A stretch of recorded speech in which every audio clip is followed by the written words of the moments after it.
Chers citoyens mobilisés pour l'Alsace, chers militants, membres et sympathisants, chers colistières, chers colistiers, chers membres du comité de soutien, Livy André, Livy Nadia, Livy Jean Daniel. Nous voici rassemblés ici, à Trüchtersheim, au cœur de Korsberg, à 10 jours du premier tour de ces élections régionales. Qu'on construirait en Champagne-Ardenne et qu'on ferait payer également par les Alsaciens. Est-ce que nous voulons de ça? Oh non! La réforme, elle apporte un changement dans les transports interurbains, notamment les transports scolaires. Mais alors, quel changement? Maintenant, on va donner la compétence de l'organisation des transports scolaires entre Trüchtersheim et Orfelden, par exemple, à une région qui aura peut-être son siège à Metz. Est-ce que ça a un sens, ça? Eh bien, évidemment non. Et les solutions, il y en a. Les solutions, il faut pouvoir les mettre en œuvre, il faut pouvoir décider.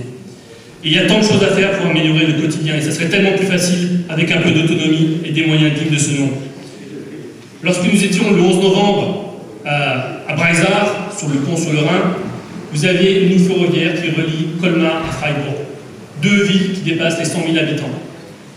Et vous avez, côté français, une ligne sur laquelle il n'y a que des trains de marchandises qui circulent. Vous avez côté allemand une ligne qui est électrifiée avec 40 trains par jour, enfin qui va être électrifiée avec 40 trains par jour, et sur le pont, vous avez 20 000 frontaliers qui prennent tous les jours leur voiture pour passer le pont. Et voilà, la différence entre un pays centralisé et un pays fédéral, c'est ça, c'est qu'on peut aller au plus près des besoins des concitoyens.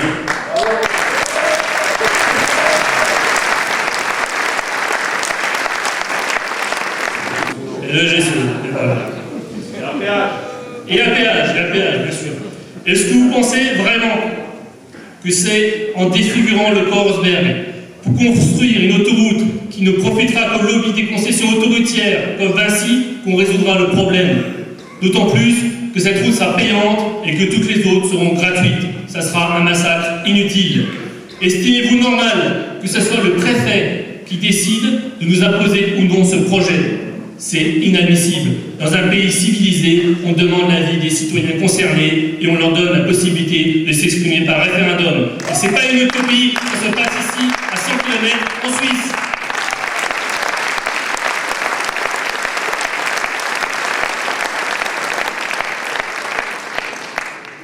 Il est également temps de libérer notre langue et notre culture.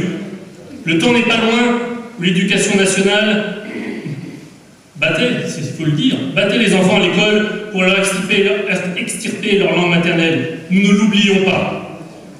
Nous voulons que notre langue régionale, dans toute sa dimension, que ce soit l'alsacien, les Sacertich ou le Hochdeutsch, retrouve toute sa place dans la vie publique. Ouais. Qu'elle soit co-officialisée au côté des Français. Ouais. Et pourquoi? Parce qu'il en va du respect de la culture que nous ont légué nos ancêtres, mais également de l'épanouissement de nos enfants. Est-ce une utopie? Non! Ce n'est pas la peine d'aller jusqu'au bout du monde pour voir un système dans lequel on a des langues régionales qui sont co-officialisées. Il suffit de faire 100 km au sud ou à l'est.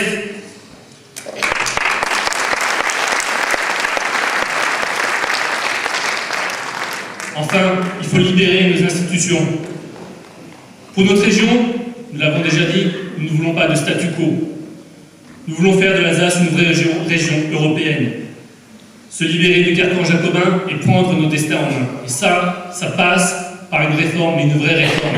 Une simplification du millefeuille administratif et réorganiser en Alsace tout autour de 3 échelons, que sont la région, les pays et les communes. Nous voulons une véritable démocratie locale et participative, à l'instar de nos voisins. C'est-à-dire tout simplement, lorsqu'on recueille suffisamment de signatures, que l'on puisse s'exprimer sur les sujets qui nous concernent. Et vous voyez que ce n'est pas un mythe, ça existe, vous l'entendez tout à l'heure au Val d'Aoste, mais dans énormément de régions. Est-ce une utopie? Évidemment non. Non, nous ne sommes pas plus bêtes que les autres, et oui, nous pouvons gérer nos affaires nous-mêmes.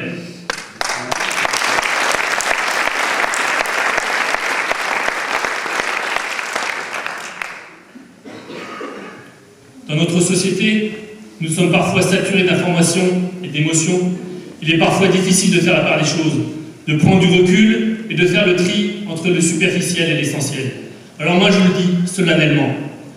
L'histoire de l'Alsace, beaucoup d'entre nous l'ont subie, d'autres l'ont lu dans les livres. Dieu sait qu'il y a des livres sur l'histoire de l'Alsace. Mais aujourd'hui, cette histoire, nous ne la lisons pas, nous l'écrivons. Oui, nous sommes en train de vivre un moment important dans notre histoire. Oui, les Alsaciens ont rendez-vous avec leur destin. Oui, ces élections régionales seront un tournant pour notre région, pour nous et nos enfants. Et j'insiste sur ce mot, nos enfants. Car nous ne faisons qu'emprunter l'Alsace à nos enfants et nous la transmettons aux générations futures. Et quelle Alsace voulons-nous leur transmettre? Une région acculturée, gangrénée par le chômage, dépouillée de ses droits et de ses spécificités? Non, ça jamais nous l'accepterons.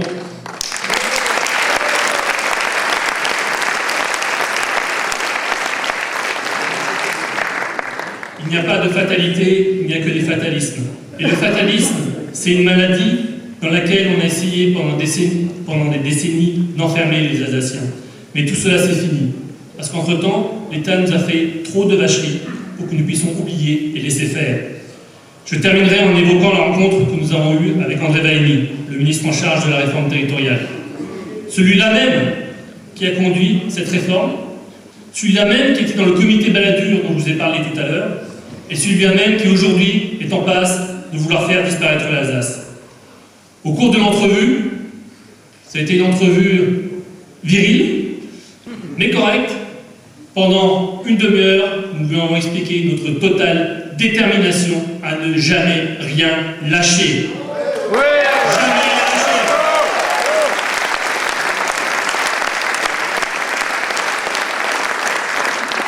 Nous lui avons expliqué que notre détermination était totale. Et dans les 5 minutes qu'il a eues pour s'exprimer, il a quand même essayé de défendre sa réforme. Donc finalement, elle pouvait être bonne. Alors on l'a pris au mot. On lui a dit, écoutez, monsieur le ministre, si votre réforme elle est bonne, eh ben vas-y, faites un référendum. Demandez l'avis à la population. Et là, du coup, c'était un peu plus compliqué pour lui. Évidemment, il a refusé. Par contre, l'entretien s'est pas arrêté là. Il nous a dit, je n'organiserai pas de référendum. Mais, vous savez comme moi, dans quelques jours, il y a des élections régionales. Et à ces élections, le score que fera votre liste, le score que fera la liste soutenue par Hotzenland, décidera en partie de l'avenir de notre région et de l'ACAL. Le gouvernement regardera ce que feront les Alsaciens. N'oubliez pas, cette élection, c'est notre référendum. Celui-là, il ne faudra pas le rater.